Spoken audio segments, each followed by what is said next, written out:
Bienvenue au cœur de l'action, le podcast de la ville d'Antibes-Juan-les-Pins. Un podcast qui vous invite chaque semaine à vous informer autrement sur l'actualité de votre ville. En plein cœur de l'été, Jean Leonetti fait le point sur les travaux sur les plages de Juan-les-Pins, les animations et la sécurité estivale. Merci à tous nos auditeurs et rendez-vous le 9 août prochain pour un épisode au cœur de l'action spécial été. Bonne écoute à tous. Jean Leonetti, bonjour. Bonjour. Dites-nous où en est-on des travaux de Juan-les-Pins ? Les travaux se poursuivent et se poursuivent positivement puisqu'on a pu déjà ouvrir l'esplanade au bout de Courbet. Désormais, quand on descend Courbet, maintenant on a la vision sur la place Holstein et sur la mer. Et puis, toute une partie de la promenade Baudouin est définitivement terminée avec des plagistes qui commencent à ouvrir. Après, comme on est avancé dans l'été, en accord avec les commerçants, on va faire une pause au mois d'août pour pas avoir un chantier en plein moment de pic touristique. Et puis, on va laisser passer août, septembre, on va reprendre en octobre pour terminer notre aménagement. Je crois que tout le monde regrette qu'on n'ait pas pu terminer, mais comment pouvait-on le faire quand on pense que on a commencé les travaux en octobre pour essayer de préserver la saison précédente et que des travaux sont pas simples. C'est pas uniquement un revêtement de sol qu'on fait. Il y a les travaux que font les plagistes dessous la promenade, il y a les travaux qui se font au-dessus. Il y a des plantations qu'on ne peut pas faire en juillet-août et qu'on fera là aussi en septembre-octobre. Donc on savait qu'on allait déborder. L'important, c'est qu'à la fin, ça se fasse à la satisfaction générale. Et je pense qu'aujourd'hui, même si on peut contester tel aménagement ou tel autre, il n'y a personne qui conteste l'intérêt de ce projet pour Juan-les-Pins et pour l'avenir de Juan-les-Pins. En interrompant les travaux en août et en septembre, vous préservez la fin de saison qui est aussi très belle sur Juan-les-Pins. Oui, le mois de septembre, c'est un très beau mois pour le plan touristique. C'est un mois qui est meilleur que le mois de juin et quelquefois que le mois de juillet. Donc, il faut qu'on permette de respirer. On va bien sûr sécuriser tous les lieux. On aura fait l'ensemble de la promenade. Les plagistes qui auront fini leurs travaux pourront ouvrir. Et puis ensuite, on rentre dans l'hiver. Et c'est beaucoup plus facile de faire des travaux en hiver à Juan-les-Pins que pendant la période estivale, c'est une évidence. Je reviens sur la sécurité. Pour autant, la vigilance ne baisse pas. Hier, vous avez eu une réunion avec le commissaire dans laquelle vous êtes exprimé largement là-dessus. Vous mettez la priorité toujours sur les accidents de la route. Bien sûr, il y a plusieurs types d'insécurité en été. Bien sûr, on surveille les plages parce qu'on a peur des noyades et on a mis un dispositif qui doit être efficace. On a quand même plusieurs stades de noyades qui ont été sauvés déjà dans ce début de saison. Le deuxième, bien sûr, c'est l'insécurité avec l'agression des personnes ou le vol des biens. Et là, on a une baisse très significative. Et pour autant, il faut continuer à être très vigilant sur tous les événements. Et en particulier, on a le dispositif classique à Antibes, qui est les portiques et les fouilles systématiques. Et ces fouilles, je le répète, ils ont quand même abouti à obtenir la confiscation d'un certain nombre de couteaux qui sont quand même une arme redoutable dans les bagarres qui peuvent se produire en France, on le voit. Et puis, il y a la sécurité routière. Il faut qu'on continue à travailler dessus, d'abord parce qu'on constate malheureusement qu'il y a des personnes qui sont mortes, d'autres ont eu des dégâts importants, et c'est évitable. Il faut un peu plus de prudence, un peu plus de respect des règles. Cette sévérité-là, qui va à l'encontre de personnes qui sont des contrevenants, en même temps, on les protège.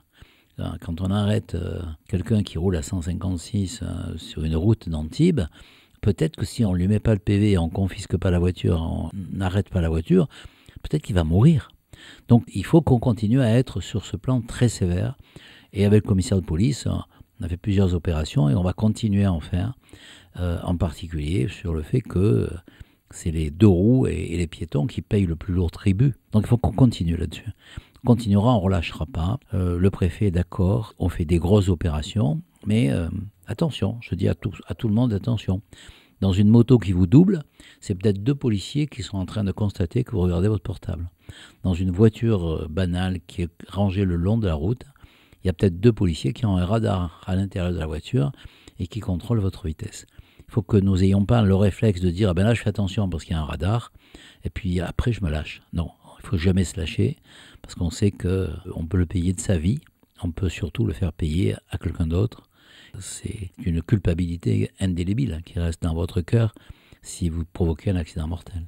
Ce que vous dites, c'est que ce n'est pas parce que les policiers ne sont pas là officiellement qu'ils ne sont pas présents en fait. Oui, ça va un peu à contresens de ce que les gens nous demandent. Ils nous demandent « je veux du bleu dans la rue », ça sécurise. Je vous garantis que la brigade anticriminalité qui se balade à Juan-les-Pins et dans la Pinède la nuit, si vous les rencontrez, vous ne savez pas que c'est des policiers. Mais eux, ils sont habilités à agir sur cette délinquance qui fuit l'espace bleu pour aller commettre ses méfaits dans un autre espace. Donc il faut qu'on continue à avoir cette stratégie de discrétion. Et puis on a reçu le 4e chien, et donc notre brigade canine est maintenant parfaitement au point, et elle est très dissuasive sur les regroupements de personnes. Il y a une action aussi qui est très ciblée sur les trottinettes qui est en train de s'organiser sur la ville. Oui, vous avez vu que dans les villes voisines, il y a un mort. Mais est-ce que c'est étonnant? Sûrement pas. Normalement, une trottinette, elle va à 25 à l'heure. Normalement, elle ne va pas en zone piétonne. Et là, on voit bien, normalement, elle ne va pas sur un trottoir. Et là, on voit bien qu'ils sont sur les trottoirs, que la plupart sont débridés, et qu'on voit des trottinettes passer à 50 ou 60 à l'heure. 50 ou 60 à l'heure, il n'y a aucune protection. Aucune. Donc, il n'y a pas de casque, il n'y a pas de gants. Ni pour le piéton Donc, d'ailleurs. Et le piéton peut en faire les frais, comme ça s'est passé aussi dans les villes voisines. Donc je rappelle qu'un arrêté interdit la présence des trottinettes à l'intérieur des zones piétonnes. La zone piétonne, c'est fait pour piétonner, c'est pas fait pour passer avec des véhicules.